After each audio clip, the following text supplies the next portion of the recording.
pledge allegiance to the flag of the United States of America and to the republic for which it stands, one nation, under God, indivisible, with liberty and justice for all.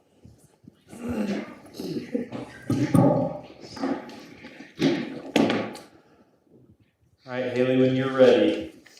Commissioner Shelley. Did you say Shelley? Yes, sorry. Here. Commissioner Heidi Murdoch. Here. Commissioner Scott Justinson. Oh. Here. Commissioner Justin Knight. Here. Chairman Kevin Polson. Here. City Council Member Mark Cutchell. Here.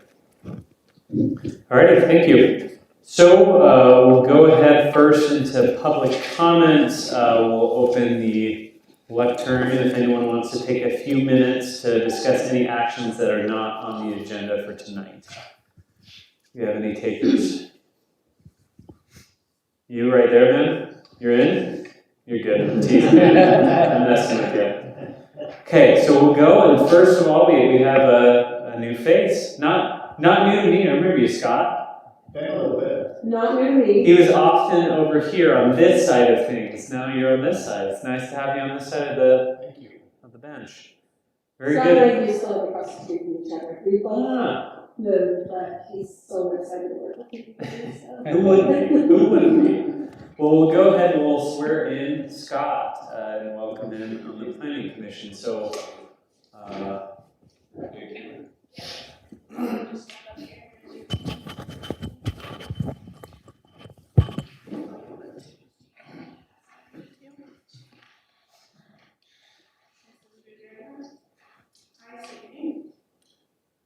Scott Justinson, pledge to uphold and defend the Constitution of the United States of America, along with the laws of the state of Utah and the policies of the United States.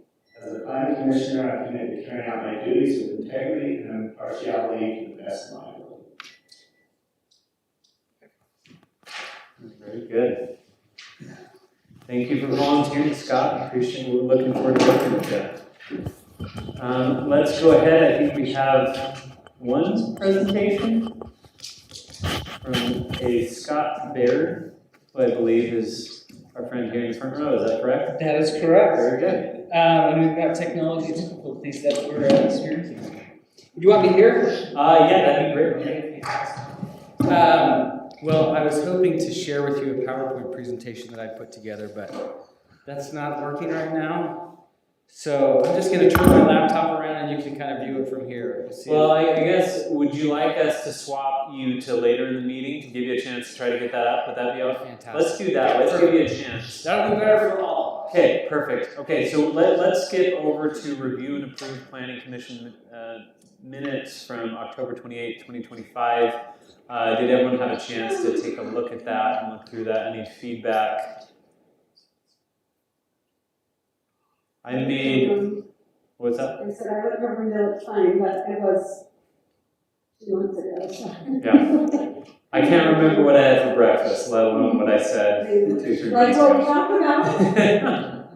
Yeah, I also took a look. I didn't have any changes, Haley. It looked fine to me. Anybody else? Yeah, I didn't either. Okay. Shelley, anything? Okay, I'll go ahead and take a motion to approve the minutes. I will make a motion to approve the October 2025 minutes. Do I have a second? All right, all in favor? Aye. Looks like that was unanimous. Can I ask, did the city, there were a few things, can you just get an update? Did the city council adopt the items? So there was the, there was a number of things, let's see.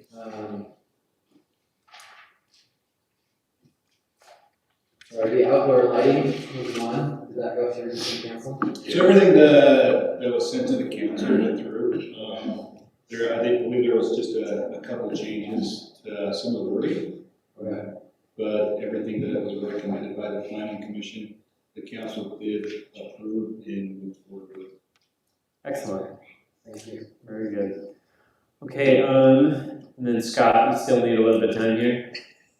We got plenty I can pull from. Yeah, keep You're pulling, good. keep pulling. Okay. I'm trying to get it reformatted here. All right, let's move forward. Then we have some planning commission business. The two action items are to further discuss the maximum coverage of your rear yard. And then we'll talk about HB 48 wildland urban interface modifications from the state. So we'll start with Jeff.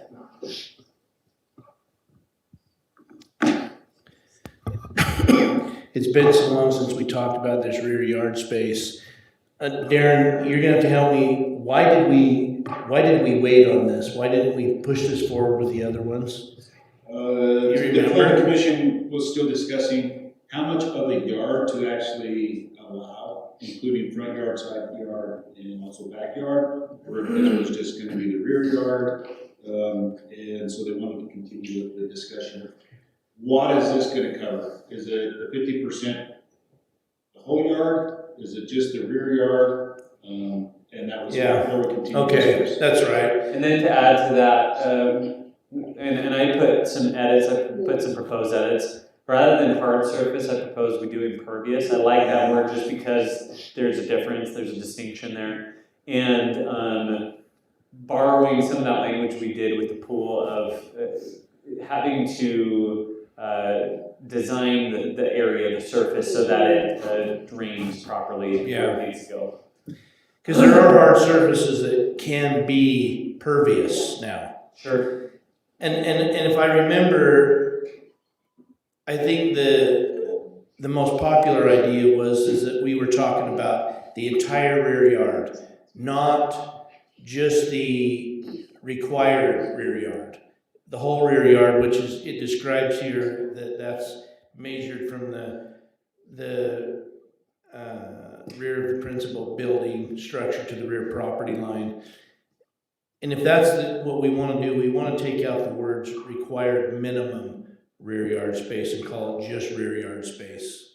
But I thought that's what we were talking about, but there was a discussion about, and let me just remind you what the difference is.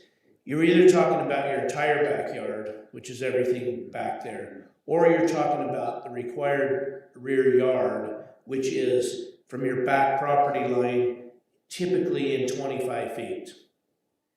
And it's like, well, why are we talking about just that if you've got 100 feet back there? It seems like it all should be applicable. And you remember our discussion even went into, should it require the entire yard, the front yard, the sides, everything else? It seems like we were kind of more leaning towards, this just needs to deal with the back. I'm comfortable with,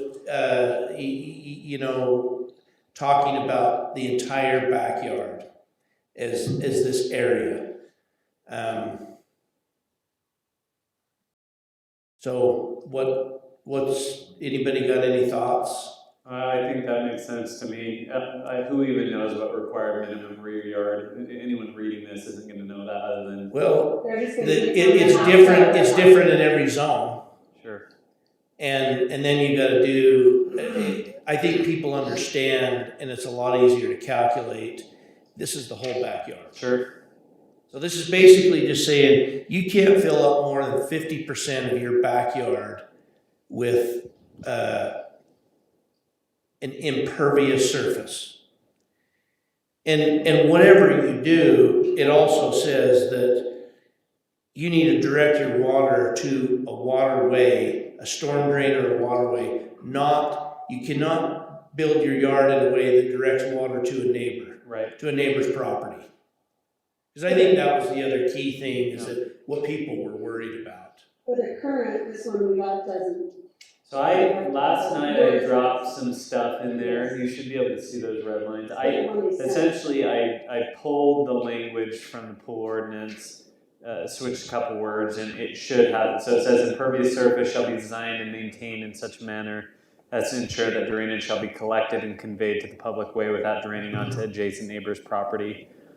So I think that was my biggest concern, is just making sure that if we're increasing the amount of hard pad or whatever, that we're making sure that it's not causing problems downhill. One thing that I'm missing, which totally could be the case. I know rear yard is behind house, just the straight, like, thing of the house all the way back. So what if someone, their lot is such that there's some houses over on Fenster's, right? A lot of their yard is to the east of them home. The rear yard's pretty small. Their side yard is the backyard. It's by the Hills, White House, anyways. I don't know how you would deal with that, because really they don't have any backyard, it's their whole side yard is their yard, and there's lots that come up like that, so I don't know. We've talked about this a lot of times, is that you can't contemplate every scenario that's out there. If you want to capture everything, just say it's the whole yard, but most people are not concreting in their front yards, and I like just leaving it to the backyard, whatever that is. And if the problem, if there's another problem out there, it'll manifest itself, and you just deal with it. You deal with it then. I mean, there's probably 150 different scenarios of what you could do. You can never just you can't capture everything. I mean, in my mind, what this ordinance is trying to do is say you can't create a situation that the primary goal here is to not run water into your neighbor's property. That there needs to be enough pervious surface on your property that water will soak into the ground or is directed to a storm drain. In my mind, that's the goal. It's not just to tell people what you can and can't do. It's like, okay, don't just concrete your whole backyard and run it into your neighbor's lot, or you're going to cause problems. If I remember correctly, I think the reason this was being brought up was because one neighbor was complaining about another neighbor's use of hardscape in the backyard, and then we added the water issue. Is that rebel? Well, I think it was it was about swimming. It was about swimming pools. Yeah. That all came to the package deal. Yeah.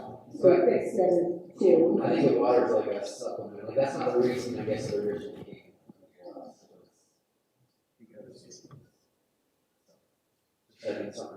Okay, so the idea was we wanted to increase it because there is a growing desire of people to throw pools in the backyard. And I think I probably brought the water issue up because I grew up in Houston and there's more concrete than there is grass these days, and it doesn't help things. And the question was, is a pool and impervious surface? Well, it better be, or there's not going to be any water in there, right? So yeah, it is.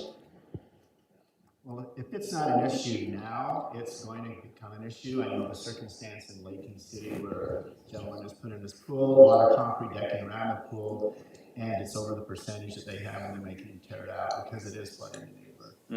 And I think what you said, if you just let us go as backyard, it'll incorporate what Heidi just said, is because a lot of people's, if their side yard is part of the backyard, it's fenced as such, so it can be considered as part of that backyard.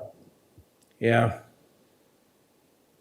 And the other piece of it is that lots are generally getting smaller.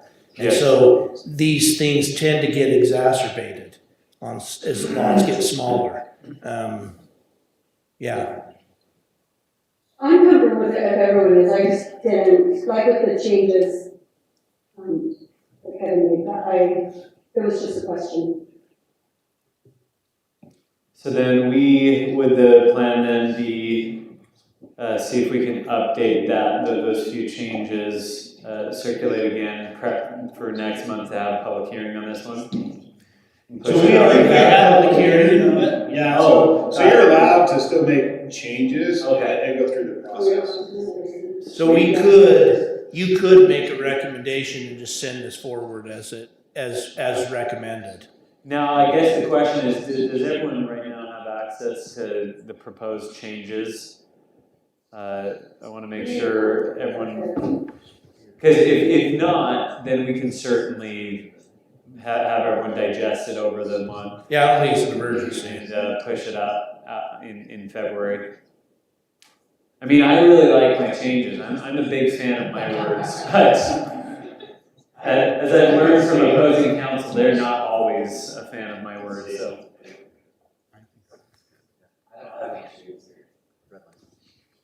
So I guess we could, if anyone is comfortable with it, we could entertain a motion to recommend that up to the city council based with these edits. Or we could table it and have a month to let it sit.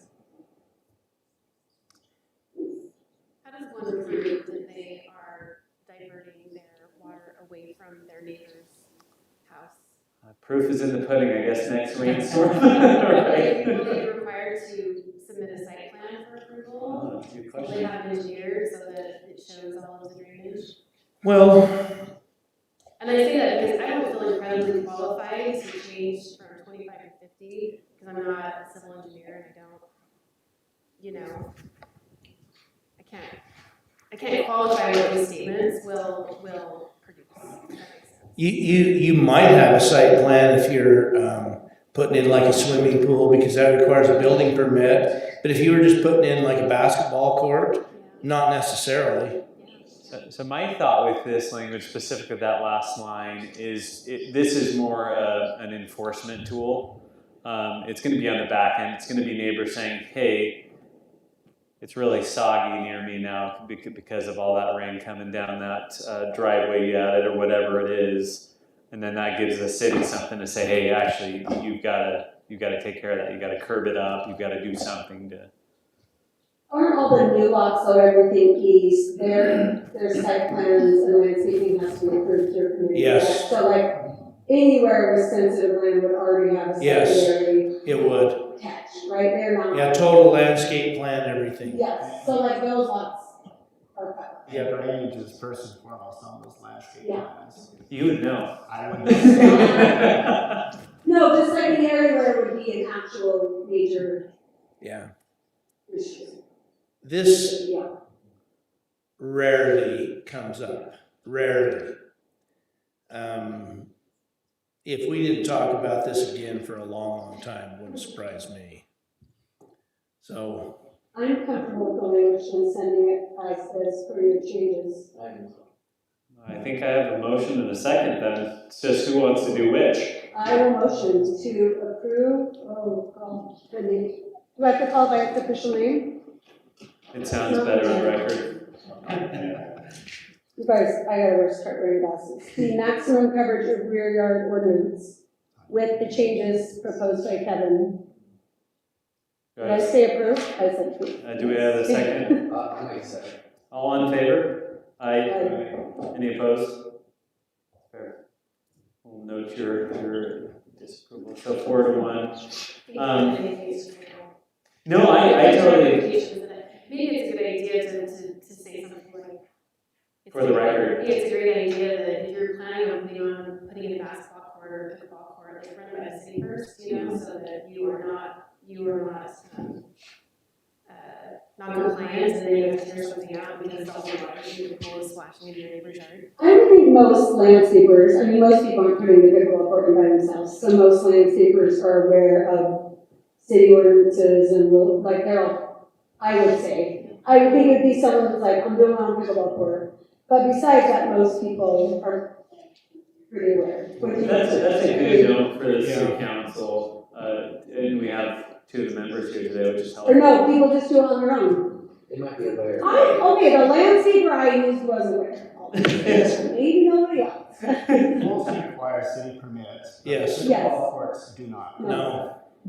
But a pickleball court's never gonna cover 50% of your yard. And so I guess maybe Shelley to give more substance to kind of your vote for the city council is you would say perhaps having a submission type requirement as well? It doesn't have to be formal, but Sure. I just, again, I think for me, looking at it, it's, it's water, it's density control, it's being a neighbor, and so I don't really mind 50 or 25%, I just don't know the ramifications of, right, one as opposed to the other on all these different, all the different areas of our Yeah. city.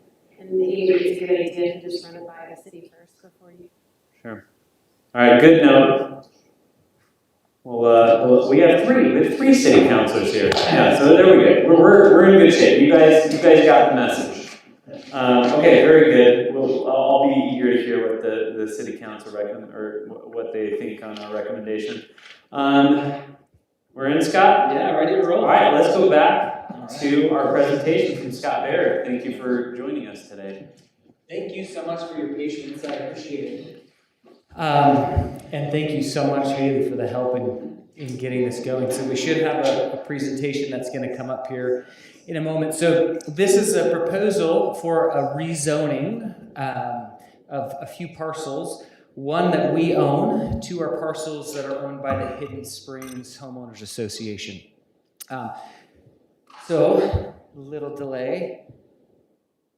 And I assume you have a map in your... Yes, I do. Yep. Kind of remember where Hidden Springs is off the top of my head, but if you put a paper bag over my head somewhere in town, spin me 3 times, I'm lost. So I just... Hidden Springs is Have just across the Taking street. this to the HOA. Yep. So I've got a letter here as well. In fact, if you want to pass that down, this is a letter from the Homeowners Association about all of this. When you say we, do you mean you personally? Me personally, yes. The royal we. Yeah, individual, my wife and I. So once we get this up, what we'll show is our parcel. We own 2 acres of land. We had subdivided that a few years ago. Perfect. Okay, well, we'll work with what we've got. I might have to do it that way too. You can see that one where it's really. Okay, see if I can scroll through. Well, yeah, maybe you'll have to do it there. So what we have here, this is our parcel. This is what we own, right there, that parcel in blue.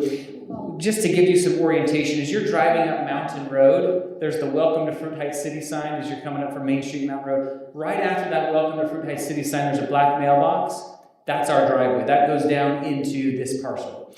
And then our home is tucked behind. This is the lower end of Hidden Springs, or that Hidden Springs subdivision. So this is our parcel. As you scroll down, you'll see just to the right of this, to the east of this. Can you zoom in, Haley? No? Okay. Here, I'll pull it up on mine. I mean, I know where it is. Yeah. I just don't know the HOA land you're talking about. But I know So you'll see it in these next few images. You'll see it's tucked in behind that HOA. So if we scroll down, you'll see these 2 parcels I'm talking about with the HOA as well. So one of them is... Yep, no, you're good. I appreciate all the help you can get. So here's one parcel that's approximately 1.68 acres. That's right next to our home, right next to our parcel. And then immediately next to that, as we continue to scroll down, there's another parcel that's 0.8 acres. This is the Hidden Springs Parkway, right? Isn't that all kind of wetlands in Yep, that's exactly right. Right? Yep. So there is actually an identified wetland. You can see a little blue line that kind of goes through there, a spring that kind of runs through that area. So right now, as you can continue to scroll down, we've had a concern since we've lived there. It's been about 8 years. You can kind of see here some significant overgrowth of Russian olive and Phragmites, which are both considered invasive species for the state. For us, this is a pretty significant fire risk for our home. This abuts right up next to our property. So you can see here, I mean, this is 10, 12 feet tall, this Phragmites. And when it dries out, it would not be good. If the kids is in there or fireworks whenever they go off, we can't sleep because of our fear. In fact, this area is considered by the state forestry and fire state lands as high. And they've got this ranking system: low, very low, moderate, high, very high. This is considered as high for a fire risk in that area. So as we continue to scroll down, we've talked with the HOA, the HOA has no access to these 2 parcels. This is right off of that Hidden Springs Parkway. There's kind of a barrier of trees that go right along Hidden Springs Parkway with some lovely lights and things. Right behind that, you've got a pretty steep slope there. And then you can see as you continue to scroll down, it's just dense trees in that slope. So this would be the only access that the HOA has to get in there. They haven't accessed it since Hidden Springs has been a development. So the kids access it to sled. Well, kids can't even get, it's so full of trees in there. We have had a few times kids that have walked down and wandered through the wetlands and come out in our yard, and it's like, hey, where are we? Is this Centerville? So as we've talked with the Hidden Springs HOA, they really have no access. We're trying to address that issue long term. We're in negotiations to either acquire those 2 parcels or get an easement on those 2 parcels just so that we can maintain them, because there's no access for them to maintain. In my perspective, one of the best ways to maintain that would be with some grazing animals. So our property isn't agricultural. We thought it was agricultural. It was historically, but when we subdivided, it got changed. But we're still allowed to have animals. So we've got sheep and goats down in our side of it that keep that area and the Phragmites and everything completely at bay. Very similar to what you see on the corner of Main Street and Mountain Road, where you've got all those sheep and goats and things. They do a fantastic job. In fact, it's what the state uses to keep control of the Phragmites as well. So our thought in trying to acquire get an easement on this property is to get it rezoned agricultural, so then we can pretty easily maintain it. It would take a little bit of effort initially to cut down all the Phragmites and the Russian olive, but long-term maintenance, we would think just some sheep and goats down in there. So that's our proposal. You can see here, this is our yard right now, where we have, as you keep scrolling, our beautiful sheep and goats, Millie, Tilly, and I don't know the other names, my kids do. The goats, I don't name the goats. So that's our property. This is that property down there on the corner of Mountain Road and Main Street as well. So you can see what agricultural does to help keep the Phragmites and Russian olive and such at bay. So as we're in conversations with the HOA, in our perspective, we don't want that unless we can easily maintain that. So that's, in our mind, the easiest way to maintain it is with some sheep and goats and such. So I've got here a letter as well. This is the HOA as they have discussed this. They are very open to me representing their position, as you can see here as well. They're open to it being zoned agricultural. They're open to selling it to us or an easement, depending on what restrictions may or may not be there from the city's perspective. So that's what I am coming here tonight to ask for a recommendation to get this entire area rezoned. We would love our individual parcel, which was agricultural historically, to be zoned agricultural again with these other 2 parcels as well, so that we can finalize an agreement with the HOA either to acquire or get a permanent easement across that to maintain it and hopefully address that issue. As you scroll down, you can see some of the other benefits. I think it's a benefit to everybody, quite honestly, for the city to address issues with HB 48, right? This wildland fire issue that cities need to address areas of high risk. We propose, again, rezoning all of this to A1. Benefits the city, gets rid of the liability for the HOA, and gets rid of the fire risk for us. How many years ago did you subdivide it? So I think it was 6 years ago is when we But it subdivided. was all agriculture, and then we subdivided it, changed zoning to. Well, 12, yeah, and You're R112? yeah, it wasn't supposed to be so. You have the animals, it's R12. Yeah, our intent, RS12. our, Is it on RS12? RS12. No, it's not RS. Oh. It's R1, so that's why,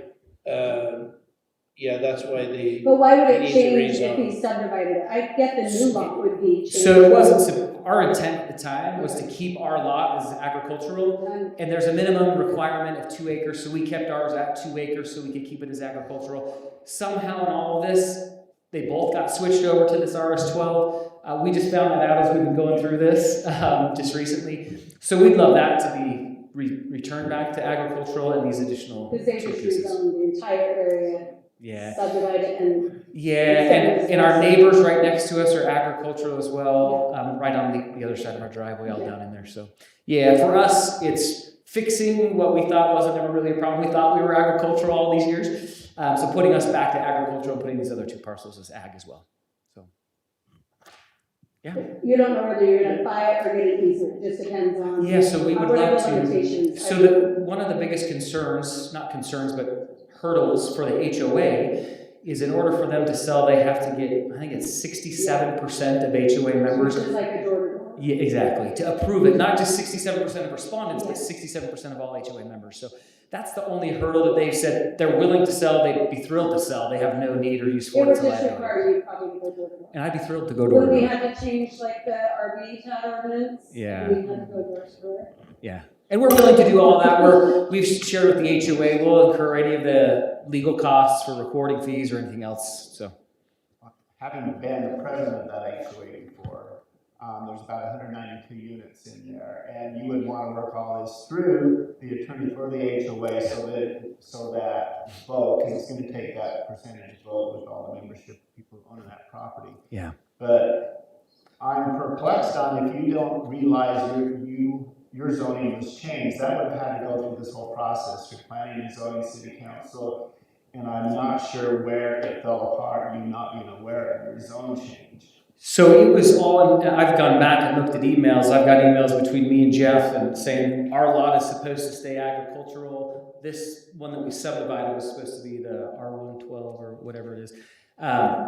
We had assumed all along that's what it was. We literally had no idea until a month ago, maybe, as we started having interactions. We're looking through. I've been trying to find and research. His lot would not have been zoned with the other subdivision, so it would have been a separate action. I don't remember what happened, we can maybe get to the. That's what I've been trying to research to find out when he split his property. If they use that whole. But you're right, there is a, if his property was rezoned, there is an application and a, legal description, and there was an action taken. I haven't gone back to look at that, but there's an answer about that somewhere. The bottom line is that I don't think the city cares if it goes back to agriculture. So technically, what he's doing right now is illegal. We gotta get down there and get them sheep. Well, to be clear, so as R112, The master plan shows it as agricultural. Yeah, that's On the what- master plan, it says they want the new updated one that just came out. Well, this actually, sorry, this is Oh. this 2016 one. Liar, I said pull the I kernel one. just- but the zoning that we do currently have does allow the same, it allows, I don't know if it's R112. or whatever, there If is. it's RS12, it does. If it's RS12. R112, it does. Yeah, so we're RS12, yeah. So it would I will look. make sense to retrace this to find out what happened. Yeah. Was it just recorded? Yeah. Hang on a second. And then to proceed with the proper pathway to get it applied for rezone on that, probably would want to be done in unison with making some agreement with the HOA. I'm getting, if you, whether it's minimally going to be an easement or whether you're going to pursue purchasing, it's still going to require zoning / and or purchase, so. And that's what we're hoping to do here today, Greg, is to start down that path, and for that reason. And we have been coordinating with the attorney for the HOA through all of this. We have language for an easement, we have language as well if it's going to be a sale. So we're ready to go down any path. For us, though, we just need the rezoning. If it's not rezoned, we don't want to take on the liability of the HOA and the maintenance costs and everything unless there's an easy way for us to make it happen. It's RS12. It's RS12. So that does allow animal keeping. Yeah. So can I ask the difference of between RS12 and agriculture as far as, like, what's the benefit? Number of animals. It starts to change with number of animals. Yeah, I was going to say, the number. But that's based on the size of the property. Yeah. Yeah. Yeah. So there's no difference animal keeping wise between the two. The problem is the property he wants to acquire is on R112, which doesn't allow any animals. So that's the difference. Would it make So it wouldn't make a difference on his property. Like, but if all of it was RS12, would that cover? That'd be fine. That'd be fine. So it'll still be a zone change request. Yeah. Either way, it's a zone, and if you, I would think we'd recommend to go to agricultural because of the amount of land and how much of it is non-developable. And that Why look neighbor, at residential at that the point? neighbor parcel is also agriculture right next to us. I mean, yeah, Want to see we what thought it was all. Yes. I think that's a little. Yeah. I don't think that. Yeah, I don't see a big problem with that. I mean, you guys, this is just unique. We never get asked to go this direction versus, right? So I never considered going. So are there any implications that we're not thinking through that would make a difference between maybe saying, hey, let's do RS12 to get the animal type things, or is this just totally straightforward? I don't think We there's can an look issue. into that a little bit more, see if there, but I don't see a difference. I don't see how it would impact it one way or the other. I do, in my research, I do, however, think that there's an issue with, the HOA may not be able to sell one of the parcels, because, according to the wording on the plat, they're required to maintain that in perpetuity, because there's a storm detention basin there. That smaller parcel. And on that smaller piece, that restriction does not appear to be on the lower piece, the bigger one. Okay. So, I see it now. but we can work through that with, the HOA attorney. But that'd be where the easement comes in, right? The It could. alternative of easement could, yeah. Or even just a license to access the land, anything Yeah. of that. I don't want nature. Scott to buy the property and find out he's now in charge of all of the storm retention for the whole subdivision. Site. So Would it be easier for you for the HOA to keep the one or just to use the easement for? I mean, quite honestly, I hate easements. I've dealt with easements a lot of times, and we have a liability that if they own it, and I think it's cleaner for just these simple title restrictions, right? Sure. So that would be our preference, and then we have all responsibility for it instead of weird. But open to whatever works. Yeah. You're speaking my language. Are you a developer? No, kind of. I worked for the state over the Department of Environmental Quality for 10 years. Then I worked for Farmland Reserve for Got some of it. the investment arms of the Church of Jesus Christ of Latter-day Saints. So managed their land issues on their pretty vast land holdings. So we dealt with easements and things all the time. I perk up when someone says fee simple. I'm like, oh, it's one of my people. Attorney by attorney. No, it totally makes sense to me. That would be my only concern is there any implication we're not thinking about from going all the way back to like for the future of the properties, does it make more sense at all if it's RS12? No, but I like the idea. I mean, it seems like a nuisance and an issue that's everyone in the surrounding area having something to deal with that. So the one thought as it related to that, part of our thinking for the ag instead of the RS12 where we are, was to try to give reassurance to folks as well that there is no development that's going to go on down there. It's just not possible. And so if it's zoned agriculture, we thought that might help alleviate any of those concerns for folks. Frankly, it doesn't matter to us because we can do animals either way to graze it and keep it maintained. So that was our only thought. Okay, no, that's helpful background. Yeah. Couple of things with that. I'm kind of on the HOA, and I went down and looked at it, and there is a major fire deal for some homes in Farmington that kind of back up to it. And it's a lot taller than I ever envisioned. And also the homes in part of the Hidden Springs. And the HOA, they're okay selling it. They would prefer switching it to agricultural 1 and then talk about being able to purchase it. And there is no way for the HOA to maintain it.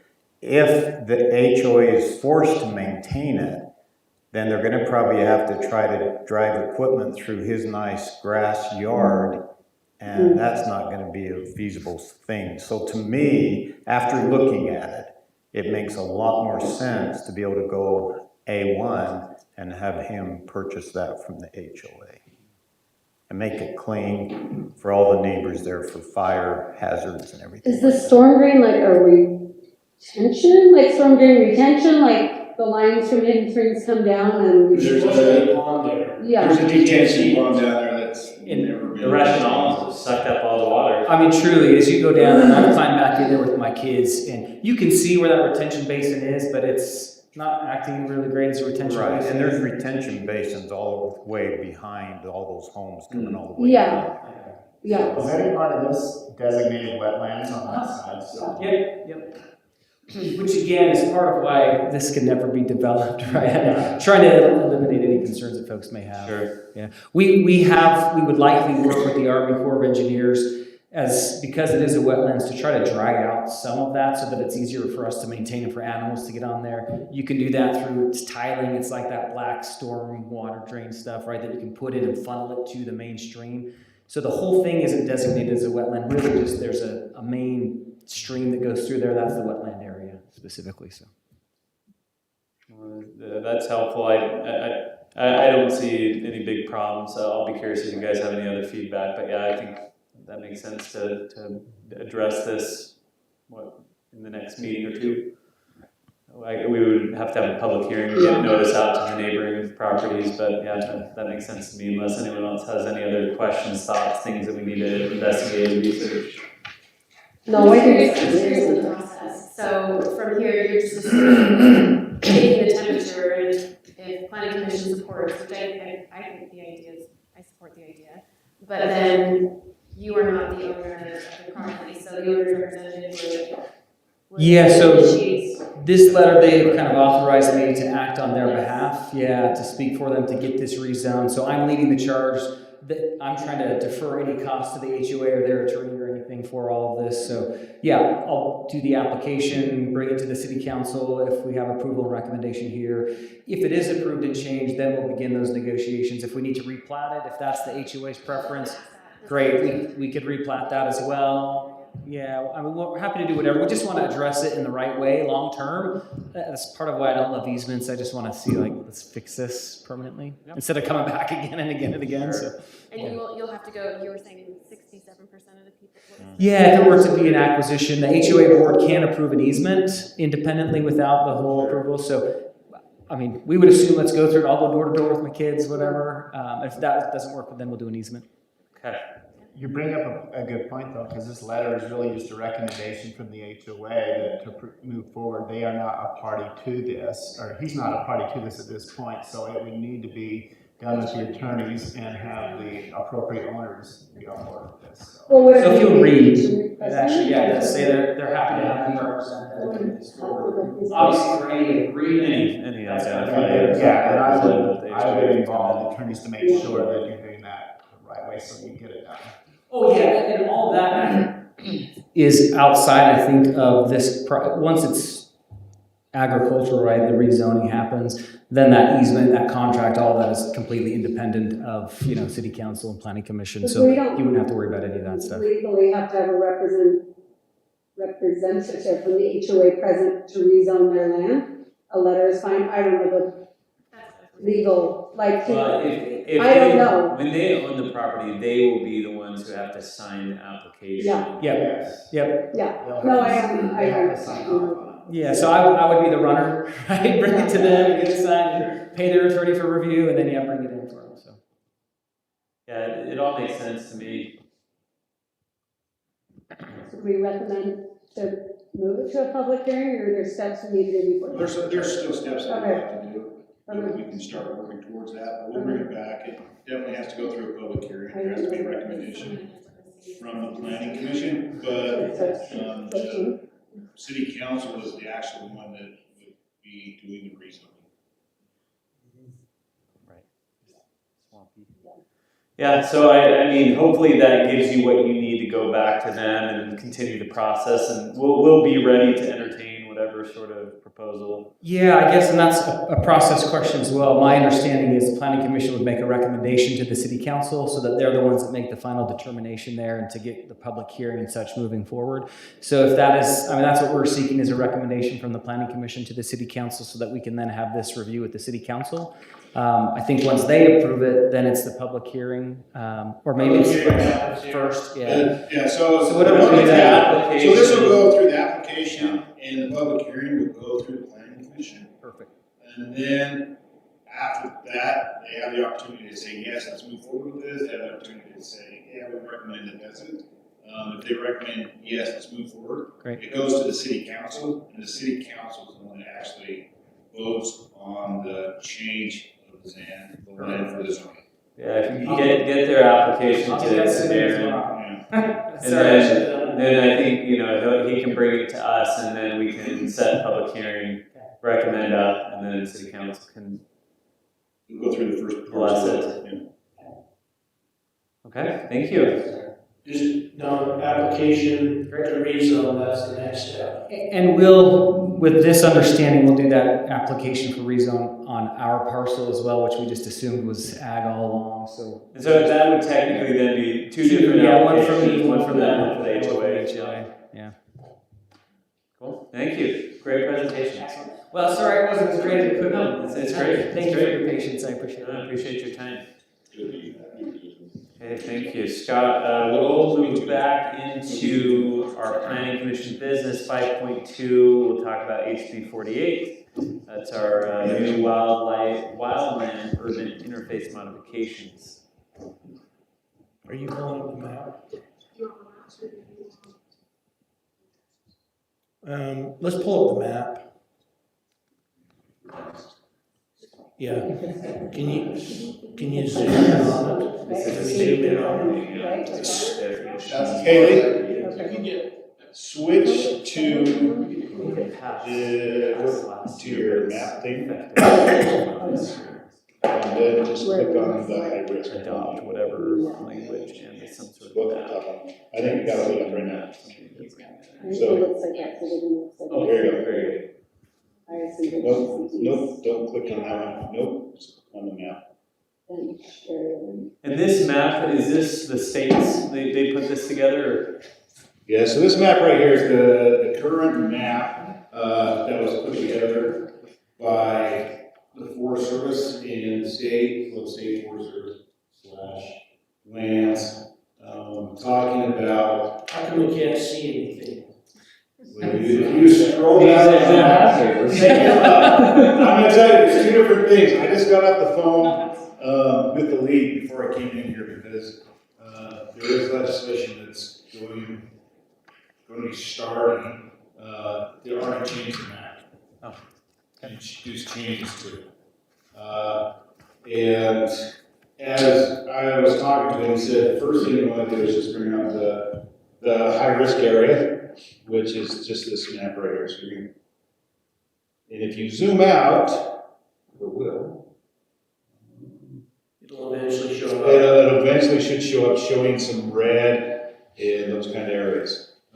Pruitt Heights City. Can you zoom out far enough for it to do I that? don't know why it's not doing it. I don't know if the internet's too slow. It doesn't show till the ordinance. Yeah, take it out. Oh, that's great. So you see. We don't have any red? No. There's two things here, and it's very interesting. If you want to go and click on that side, the layers that move down to the fire hazard potential, it's the third one down on that top one. Yeah, that's a different one. That one, that'll give you that overlay. But it doesn't give you, that is not the buoy. That's not the movie. Yes. Okay. Yeah, so I went through this process today. So the first thing is we brought an ordinance. The city was required to adopt an ordinance by January 1st, 2026.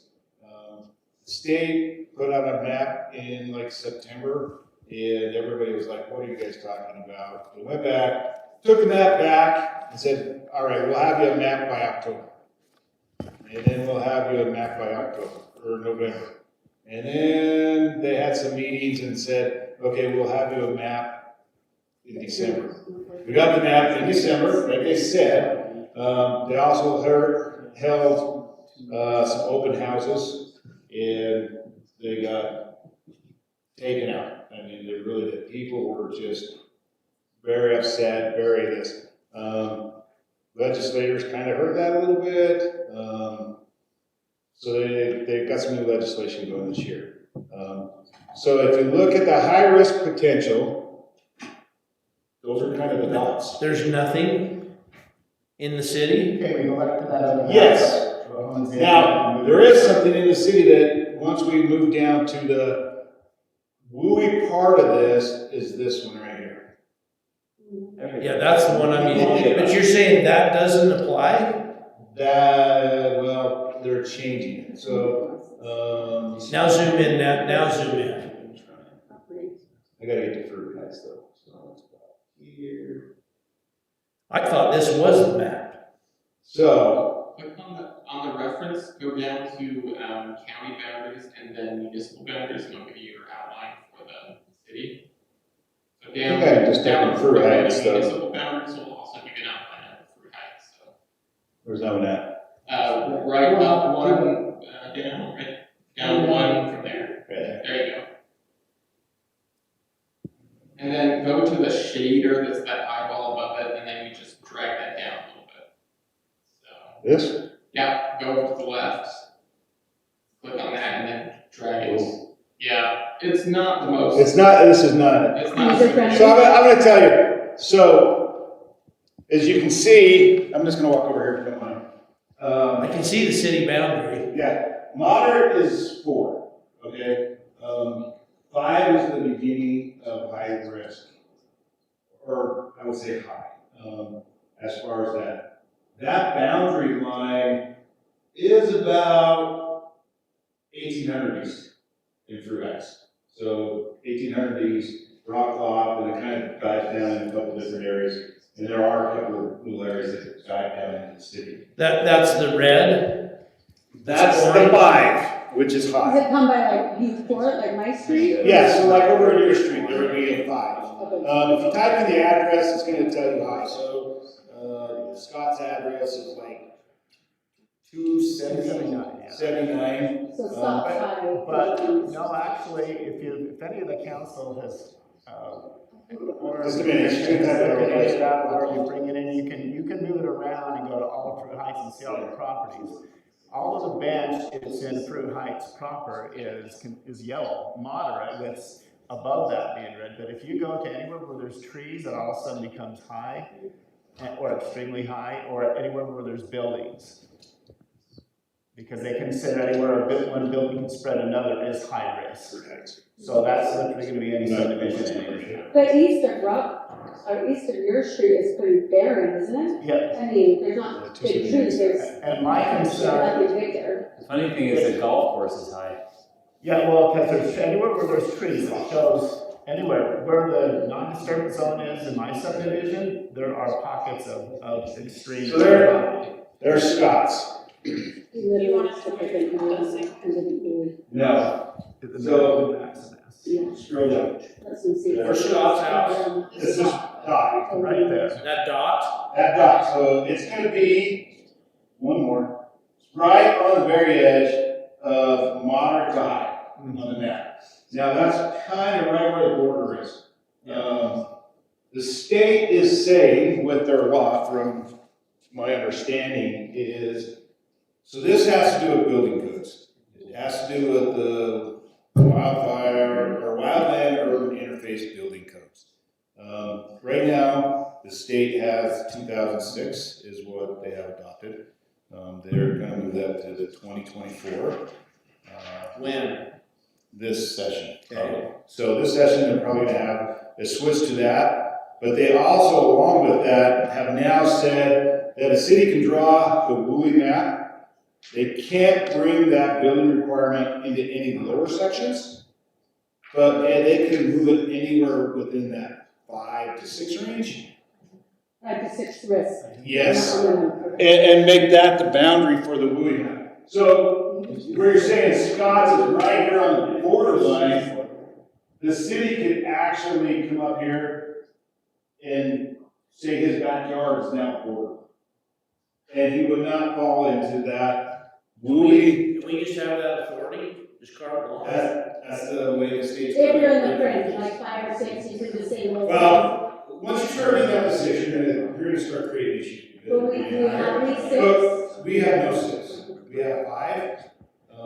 So in that boundary, you were able to put that line. So we're able to push the 5 completely out of the city if we wanted? If we really wanted to push that, yes, as long as it's on city Why would property. they give the city that kind of authority?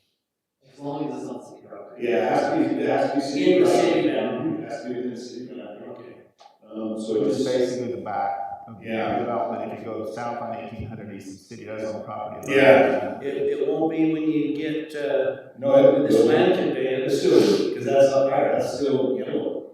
That's not red up there. Yeah, so we're still in that 5 range, even past Scott's property, we're still way past it. Set the line. But again, You have to set the line, we're just saying you. So the planning commission is gonna be responsible for this line, because it is a land use, of that. So the planning commission is not only in charge of the ordinance, going through and understanding the ordinance, understanding the law, which is a mess to begin with, I'll tell you. Because I've read it a bunch of times, I know Jeff has, I had the attorney explain things to me.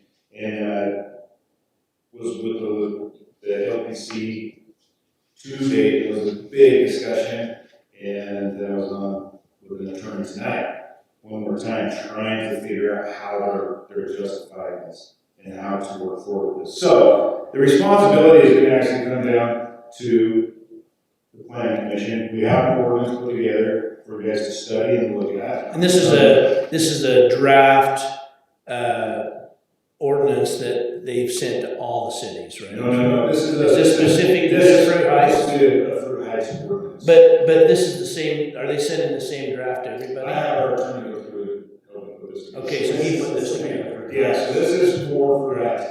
Now, the opportunity for, I want to say, is for this, the planning commission, is we need to start looking at how we want to put this map together. Question I have, Gavin, Jeff, is on that map, if it's giving the city parameters to determine where we move that line, all through the city, if you go down Nichols, all down along the hollow, or if you go the non-disturbance zone in my neighborhood or any other places, there's pockets of red, extreme danger there. So what parameters do they give us to go in there and adjust those? Because that's going to affect every property. That's my question. That's my question. That's Do we have- I'm going to tell you, that's the one of the questions that was brought up, is the fact that, oh, there's a property here in the middle of the town, you put a red dot. How do we classify that? Because where you take that line is where that building code is required. And did you say once we submit a sign to, we're stuck with that? So we need to really be methodical and look at this and decide how we're doing this. You think back about the reason behind this. They're going to go in and assess properties that fall in these wildfire danger zones. And depending on, they're going to give you a recommendation and say, you cut down these trees, you cut this grass, you do this. And if you do it, then you're okay. If you refuse to do it, you're going to have varying degrees of charges on your property taxes that you pay for non-compliance. I mean, like the Nichols Road Hollow. We have no idea what those fees are. They haven't established them yet. The county has to oversee that part of it. Who's that? Who's giving the recommendation? State. Well, it even goes on to say individual property owners have to have it reviewed, documented, the changes they make, get it checked off. So every homeowner will, if they want to change anything, will go through this process. And they have to request it. So one of my, I've got some concerns with the ordinance. Let's talk about those and just, I think these are talking points. And one that's going to come up is one. The next question, real quick. Yeah. So we have two documents provided to us, one is the ordinance, the next the ordinance, 22%. We have chapter 10, it's chapter 10. It will fall into chapter 10. So I believe the one is just a, It's the enabling, it's the enabling. for the resolution. So this is just like a, Yeah. enabling, okay, yes, this is the one we want to go with. Yep, this is what we want to go with. So stay up here, Darren, because here's some of my concerns with the ordinance as it's currently written. Darren suggested that we're going to have, well, we'll talk about the map. So if you look, the first thing is they're still messing around with the map. So how can we even draft an ordinance when we don't even know what we're dealing with? So there's problem number one, right? And then on page 1, the last paragraph under applicability, the first sentence reads, these regulations are applicable to all property and lands within the wildfire urban interface overlay areas within the city, as shown on the wildland urban interface map. And my question was, there's varying levels of degrees of risk. So does this ordinance apply to all of those, or just the 5 and above? Or, I mean, how do we, what does this ordinance, what does this ordinance apply to? So the WUI building permit. What does high? So Utah. It's stressing me out a little bit, that's fine. It's Wildland urban interface is what WUI stands for. And it has to do with building codes. Because if you're in a high-risk area or you're even more than that, there are certain materials that you have to use on your house. You know, you can't use them wood shingles. You can't use a vinyl siding because it'll catch on fire. You may have to have sprinklers in your home. And those kind of things. There are things that you will be have to require to meet those building permits. And so if your house is in that map area, so we came across, we just said, okay, anything needs to rock off. Any new house that comes in for a permit would have to meet the 2020. Right now it's 2006, but it will be the 2024 building codes for it. So because this says that it applies to all property and lands within the wild urban interface map, if there are pieces of the map that don't apply, we should get them off the map. That's right. That's why. So the map only deals with the parts that we have to deal with. But we don't have any red in our city. So if there's a level 3 and a level 4 that doesn't apply, So let's we get can it off the take map. off of Nichols Road, like that creek. You wouldn't want, or no, you can't, you just leave it. Like, The city, yeah. the weird thing, if you read the law, the city is the one required to do the map by the information you have from the city. We create our own map. We create our own map. One benefit I think that we really need to look at, or one thing I think we need to look at as a planning commission, is our firework and our open fire ordinance, and making that, honestly, I will tell you, more restrictive. Making sure there is no fireworks east of 89, or however we want to do that, making sure we're doing everything on the city side of it to mitigate any of the other requirements that will be coming because of the building codes. So I know there's areas that they're saying, it's just a orchard bias. Well, ambers can't travel up to 5 miles. So you get the wrong firework and it's used the wrong way, illegal or whatever, and it catches something on, it starts burning, the winds are right, it still can create a huge problem for the city. So mitigating that is another thing I think that needs to be. When's the last time they changed that? Last year we had some issues, so we halfway through the fireworks season and the fire season, we went with what the county was, and legally, we should be what the county is, or the state. We can't be less restrictive, we should be as restrictive or more on our policies and our rules. Darren, when I looked at that map, and I used the map that I got sent where you could use your cursor and go expand and go all through the city, there were pockets of red down in town and other parts there. And to address what Jeff just said, we can't, if you have a red house here and then it's not red next to it, we're going to have two different building code requirements for one neighbor versus the other. I think it's critical what Jeff said, is to get to where we can eliminate some of those areas and have it all in one designation. Yeah, and that's why I say, if we can draw our line for a map to where it's our city, as long as we're not up in the 6 and the 7, and we're saying, here's our line, and the list doesn't have to meet it. It sounds like it'll be okay. If we're in that 5 range, we can kind of put that line anywhere we need to in that 5 range, be okay.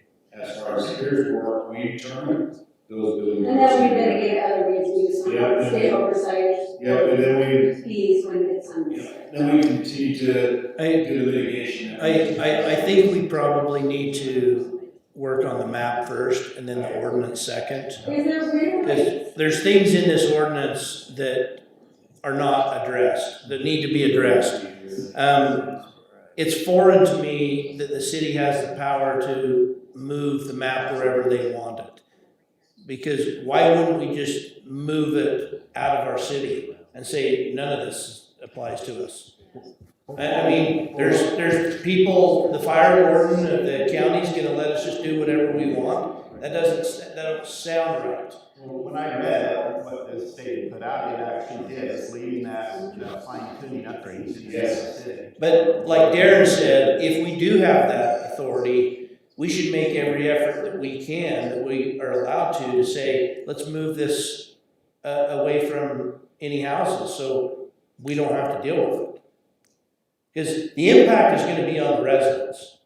They're the ones that are going to have to pay the piper. So like the back of Mirabelle Way, so that's, Kind of has a little chunk down there. there's a chunk, but there's 2 houses there, and the homeowners, but it's kind of like common space, so the HOA is gonna get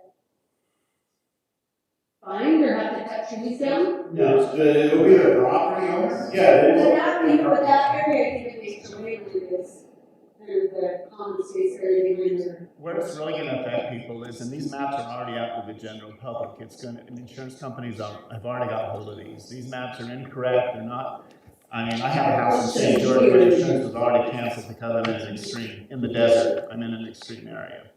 So they really don't make sense, so they are leaving it up to cities, and I've talked to some of the leaders down there right now, and they said the same thing, they need to go to their city and figure out what their wildland interface maps already is, makes sense. Well, it feels like the state just did like an aerial view, and it just like Kind of is. sense where trees were, or where things were, but not. I will tell you that the first map, I would say probably 98% of all Davis County was high risk. All of Yeah, it was. it. It was all high. Whole county. Yeah. And so there was a lot of pushback from all fire marshals, the fire departments, all those kinds of things. It was time out. This isn't reasonable. And there's no way that we can even do this. And so they went back and said, okay, we'll try it again on that. I mean, because literally, the recommendation is get rid of all the trees. Like, that's, Yes, when you look at this map, that's what it looks That's like. like what. And that brings me to my next point about the way this ordinance is written, is it says, any applicant requesting development on a parcel of land within the wildland-urban interface shall comply with all provisions set forth in the Utah Wildland Urban Interface Code 2006, soon to be 224. So now as staff, somebody applies for a subdivision, and now we have to apply the entire code to their subdivision. It's a giant piece of code, and it says all these things about no trees, no this, no that. That is a huge undertaking all by itself. Huge. I don't even know how we're even going to do it. I mean, we're going to have to become experts on what that code says. It's like building code stuff. So I think there's some problems. I think there's some real problems here. This is just not like easy. Are we adversely affected because we don't have our own fire department or fire station? Not really. Can we mitigate it by saying you're pushing the line up because we have a fire station? Well, it's not like you can push the line on the west, right? It's even got in You have there, to choose where to go. if your home is within 50 feet of another structure, you're high risk. So that's virtually everyone. Yeah. So there, Our zoning laws that we have and our zoning that we have, I will tell you, most subdivisions now, or even your house is closer than 50 feet to your neighbors. It feels like this is like fighting what the state are doing, which is to get more housing and make it. It is. It feels like they're very like It that. actually is, and that was actually one of the comments that Have we reached out to Barlow or anybody to say, hey, what's going on over there? The impetus behind this is there's fires in California, and some I get state that. legislators say, well, we should apply the same rules they've applied in our state because we have wildfire danger Well, too. and I'm sure that there's utilities that are stepping in and saying, hey, we saw what happened to them, we've got to, but I mean, that's the thing, it just looks like, I'm looking, Cherry Hill. Cherry Hill is high risk. I mean, come on, like, yes, there's a couple trees over there, yes, that's true. Do we have the authority to modify this ordinance? Yeah, We can write it. this is our ordinance, sorry. It's like, this is just a rough draft, this is me right now. Okay. This is all. So There's trees. what I'm saying is that there's some modifications that need to be made in this that I think that where we can live with it. Well, what is red, where we can. But If it's you're starting to get into very high or extreme, they're not gonna let you You can't Sure, do anything sure. with that. You're But I'm just saying, like, that spot on Maribel in the backyard, it shows as red, so. So it's easy Well, because. we can mitigate's part of this. So how do Those houses, I will tell you, one advantage, those houses are good. Yeah, The building permit is not going to affect them unless they turn around and say, we want to do an addition. but it If seems there's like. one addition or something like that, The mitigation affects them. mitigation, but we do mitigation all the time with our CWPD. So we have the Community Wildfire Prevention Plan, which is kind of like an insurance policy for the city. We're required to do mitigation, so many hours of work Sure. and different things throughout the year to cover our costs if there's a wildfire or if there's a fire that catches on the mountain and catches. That is part of that insurance. We do that every year. We do it on 9/11, count time, we're mitigating for fires in places. People will let me know that, hey, we took all pine trees out of our yard. It took us 4 days to do it. I can count those hours because that's mitigation against fires. It is. So we can count those hours. And so I try to keep track of that throughout the year, and report the projects we do as a city, report the projects for community projects, and if individuals, we take our spring cleanup. One of the things, I don't know if you ever read the river, when we get ready to do the spring, keep track of your hours and what you're doing in your yard, because if there's things you're doing in your yard, getting trees away from your house or your shed, we can count those hours that you spent and record those and send them to the state. And then they go through and review it all and say, yes, you did your hours, good.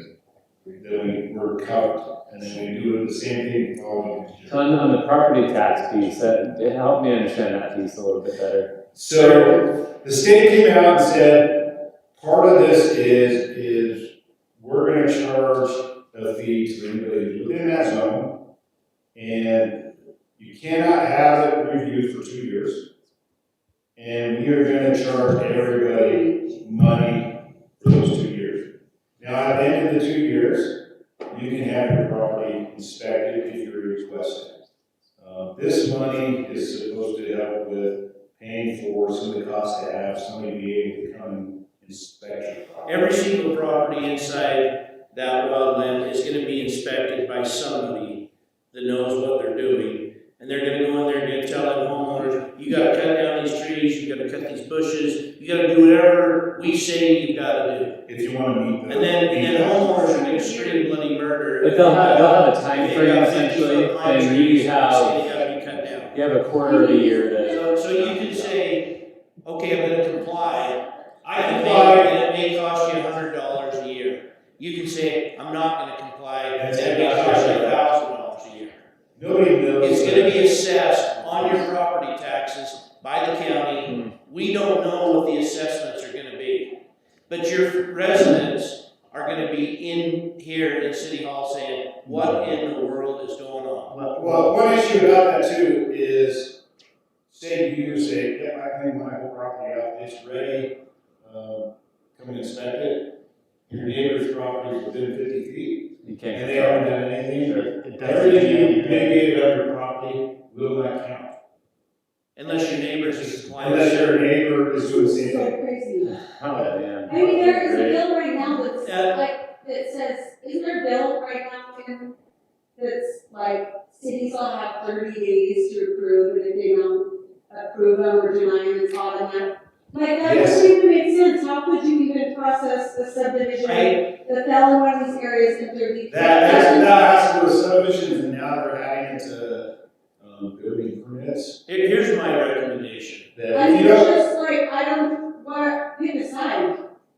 Do you want to over-regulate or under-regulate? They feel worlds apart, don't they? Well, I don't know. I don't know if you have heard of, was it Beehive Development, that was called? Yeah. I don't know if you've heard of that, it's something that the government put together, where they can come into any city and say, Yeah. we don't care what your zoning is, we want this here, and that's what it is. Here's my recommendation. There is so much information that we don't know. Yeah. that I feel like what we should do is, when are we gonna get the map that is supposed to be the final version? When do we expect to see that? Who can we? for I say one, we wait till we have a map that we can say, okay, this is the final version, now we can start to modify this and look at that. We wait till that date, we don't know when that's gonna be. And number two, this is so hotly debated, this is gonna be, there's likely to be some changes in the law with the legislature. They're discussing it right now. So let's wait and see what the legislature does, because they may send us down a road we haven't even started down yet. So part of this is we need to show that the city is doing something. Take all of their drop towers. I mean, if we, once again, it's coming back. You don't think we should wait? Well, I think right now we're showing we're moving forward. Good faith We're effort. trying to meet the law, we're moving forward. We don't have all the information. 100%, we don't have all the information, but we're beginning the process. So as we get more of the information, because part of it is the county too. The county has no county map for us to even look at, No, or to go by. we didn't even started it. And I guess, where are we at, again, bear race? We're racing the bear, we're racing our neighbors. Where are our neighbors at? Where are our cities like Kaysville, Layton? That's a Peterson? all question. From my understanding, they're all starting to do Talk the about first it. portion, Okay, just to show that they are doing something. Yeah. So if the state comes back and says, hey, we're supposed to have this all done, well, you give us all the information we're working on this, but until we have the rest of the information, what are we supposed to do? so and just again, go into this aspirational compliance thing. Do we have is there someone that's within some division, DNR, that we can contact and say, can you get us updated information? So that when they say, hey, what are you doing? We're like, we're waiting for your guy, this is on you. That's a good idea. Well, I can tell you right now that it's August 4th is our marshal for Davis County for the state, for a while Darren, now. He's in the same boat with us. if I may, with one slow. Jared Tinney is an attorney who was here for the he's with the Utah League of Cities and Counties. He's assigned to this bill. Yes. His update on this bill is going forward for the league. I've been talking to him about this and a number of the other bills that are moving forward. Happy to. I've been talking to him too. Yeah, So, there's a lot of conversation. the answer is we just don't know. Sure, just not enough info. Well, we'll invite him to our next meeting. Get some more insight, because we are complying. We are. Well, and like that. That's what we do. What's the right say? Well, we got We're learning. Now we're starting to work on the map. and we got a map, Yeah. And you've So- discussed it. but it's not the complete map. Yeah. So that's, I wanna say that's the biggest portion of this, is to show that the city is working That's and trying to put something in. And even if we can't, we don't have all the information yet, we're making that effort, and that's what we need. When it's all said and done, I'd really like us to not have to regurgitate the Bowie code every time we look at a development. I mean, that's a massive undertaking for us. And if it's our ordinance, why don't we just say, that's out. That's not our responsibility at the end of the day. what is Brad said about all this? So, Brad, So he drafted just it. drafted out, Okay. yes. There are some Salt Lake communities that have already put this in place. I don't think they're affected like Fairfax is, because they're not on the edge. But they kind of put their information together, they've created their own map for their communities. And so everyone's been involved with that, a little bit with those communities, but he's the one helping do. But is there like with the general plan statute that there's impacts on our roads and whatever? There's no impact on the city for our time. Not right now. Okay. No, there isn't right now. No. No. The impact's gonna be on individual residents. Sure. Yeah. Or like. Yeah, well, and that's the other thing, we wanna make sure we're doing something, so the state doesn't just come and say, well, you didn't do anything. We're gonna take this line right here, and you go, that has to. Sure. And But so we don't that's- have time limit, we have 0 time limit. Well, they want us to be January. We're already past it. Okay, so now there's a map. Right, correct?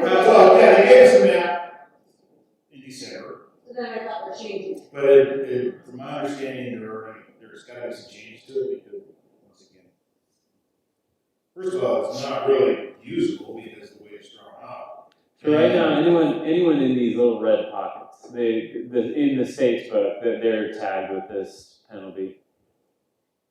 If you're in a red area, you got problems. Sure. It's crazy that your backyard, you're like, cut down on privacy, that's Yeah, no. wild. I like the idea of bringing Jared Teeny in here and saying, why don't you explain to us where this is at? I don't want like commit Jared time. I'll tell you right now, Jared will wait till completely after the session. He's gonna tell you, wait till after the session, and let's see where the law lands. Let's see where we land on that point. So Darren's saying, let's keep moving forward. Well, we can And do look at that, it. like, Yes, let's go through the ordinance, and just kind of look at it, make sure there's things that we like, we don't like, let's talk about those, moving in and out.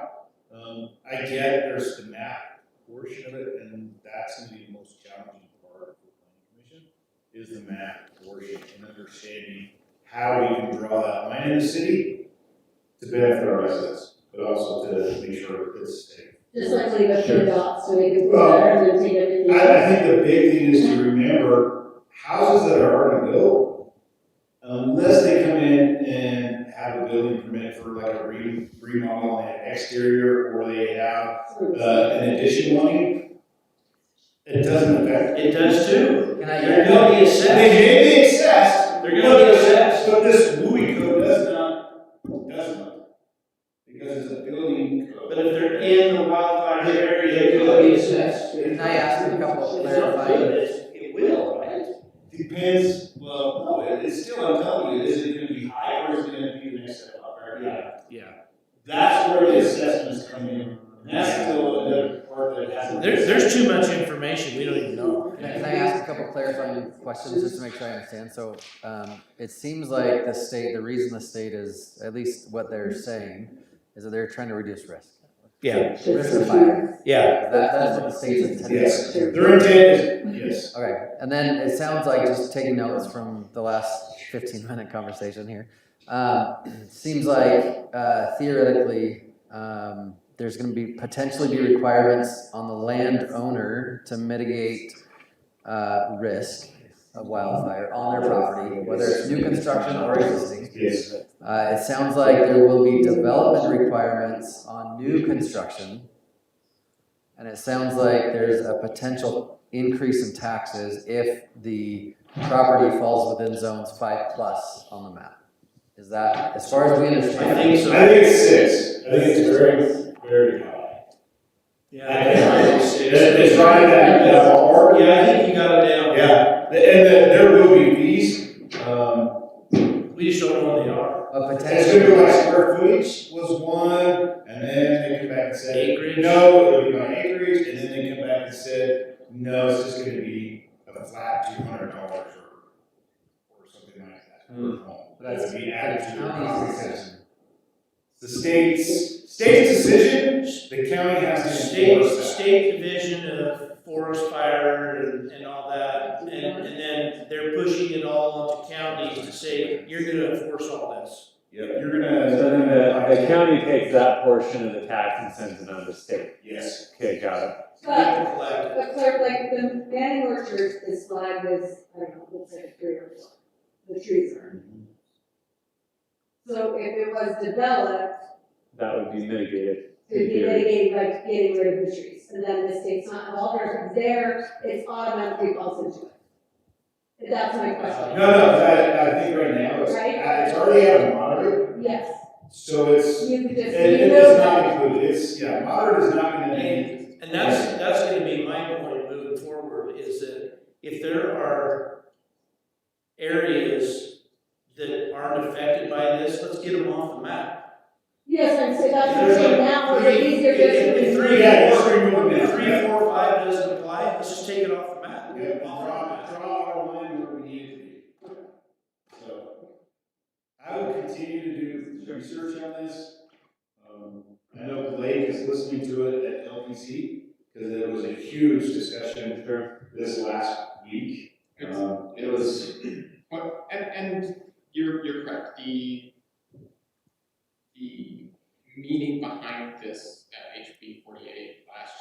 was actually about trying to mitigate fire problems and also secondarily to deal with insurance. So there's a real, the rationale is there, but in the details it's become very, anyway, Yes. read it, yeah. That's no sense. I'm sorry, this is the only map that exists, there isn't like a scale of something you can print out and look at? Okay. And, like I said, I went through, and put every address along the whole east bench to find out, and it was very interesting, because there was a couple of things, this was definitely gonna be, a high risk, and it wasn't, and then I hit another area, and it was high, and I'm thinking, everything around it is a moderate, and I know the property, there's no trees on it, but it has a little red dot. Well, that's the One point trigger, like, Scott's take making, it out. is that all of a sudden there's a red dot in the middle of town. Well, what is that? Yeah. That's true. Or I was like, is everything over with? We're not planting trees for a tree anymore? it's not just because it's buildings. Yeah. And the other, I went through that, if you have a shed that is within that area, that counts as a structure on the property. And it puts you into that liability. We'll continue to gather information. Just know that, we're required to do something with this. But it seems a little chaotic right now. So we are aspirationally compliant. Yeah. That's what I hear. Very Yeah. good. Okay, awesome. So thank you. Thanks for those presentations. That's helpful, and we'll continue to learn more. And maybe write our friend Mr. Barlow, see if he can give some insights. Any tabled items? I don't think so. I think we discussed the one item of maximum coverage. I think you guys have given all your reports, so we're good there. Our next meeting will be February 24th. And then I'll take a motion to close the meeting. I'll make a motion to close. It's a good second, and all in favor? Aye. Thank you, everybody. Appreciate your time and efforts.